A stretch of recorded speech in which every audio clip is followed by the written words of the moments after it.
as a couple, it can be the simplest things, like they're sleeping, have a cup of coffee and have a chat for a moment, or sleep. Or if it's later on and the things are a bit more stable, maybe you can convince a grandparent, an aunt, an uncle just to take them for an hour.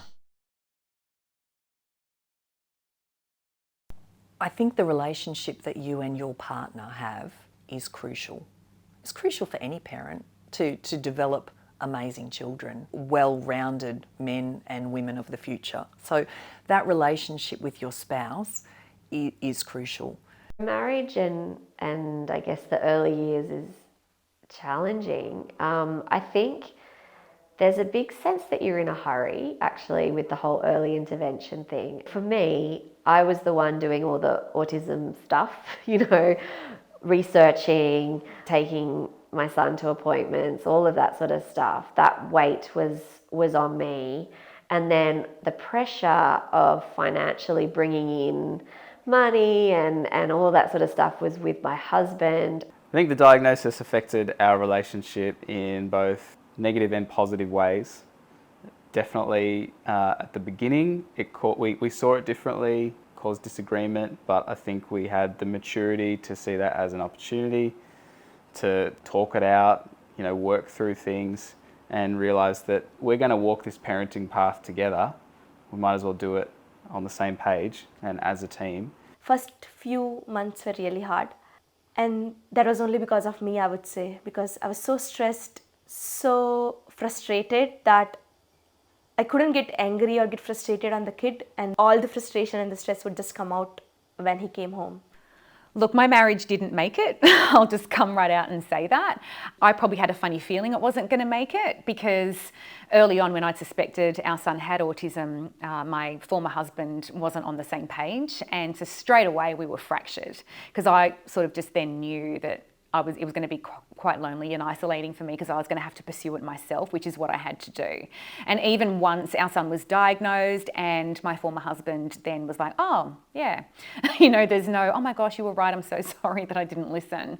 By then, and even if he had said that, damage has been done. It's really tough.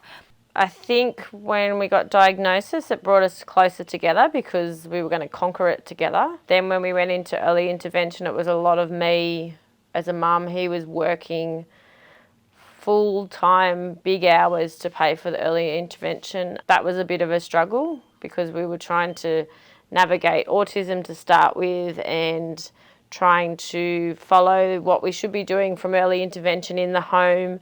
And when Ben was working late, it was trying to teach him new stuff as well, so that was pretty full on.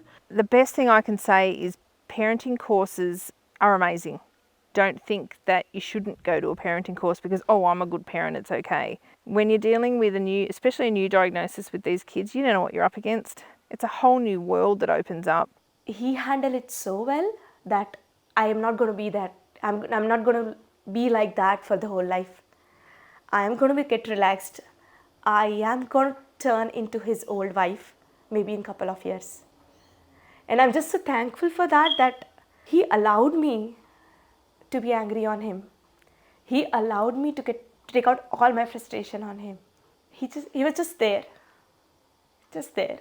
There was a tendency in the early days to sort of hide away from the world and there was probably a bit of embarrassment, a bit of frustration, a bit of sadness, and you didn't want to expose it to the world. But after a while, it's still your kid, right? So you've got to get out and do stuff. So a balance of together time with the family, with the kids, and then just some time, not very often, but often enough we could just talk about something else. I've met lots of couples who have medically dependent children and children of assorted needs who are close and together, and they're just so connected. They're so on the same page. I'm somebody who needs someone on the same page as me. I can't be in a relationship where I'm constantly having fights at home as well as in the world on behalf of my child. So for me, it was better to leave. And thankfully, my ex and I co-parent really effectively now. The best thing that we can do for our kids is to have a healthy relationship where we deal with conflict well and we have fun together and we actually make light of the dark stuff as well.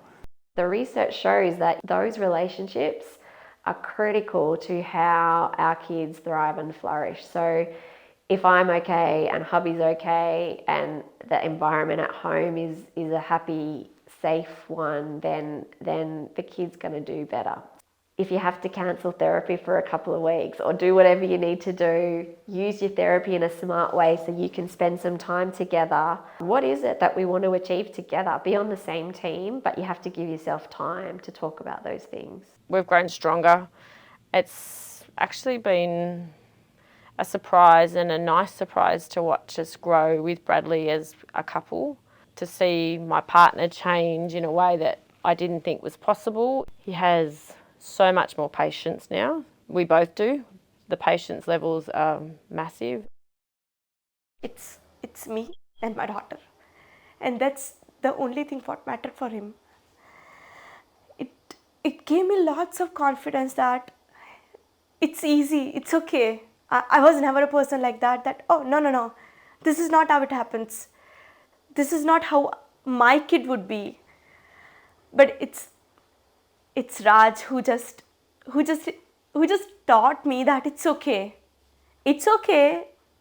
not to cook today, it's okay not to go out today, it's okay to take the day as it is, and it's okay not to do anything the whole day. Talk to each other.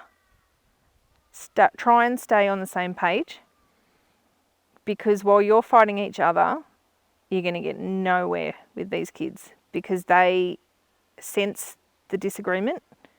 We all know that. When you're upset, your baby cries more. That doesn't stop as you get older. When we are on the same page, we can achieve so much more. We have chosen our fights, we have chosen our arguments, and we have learned that it's not worth arguing for anything.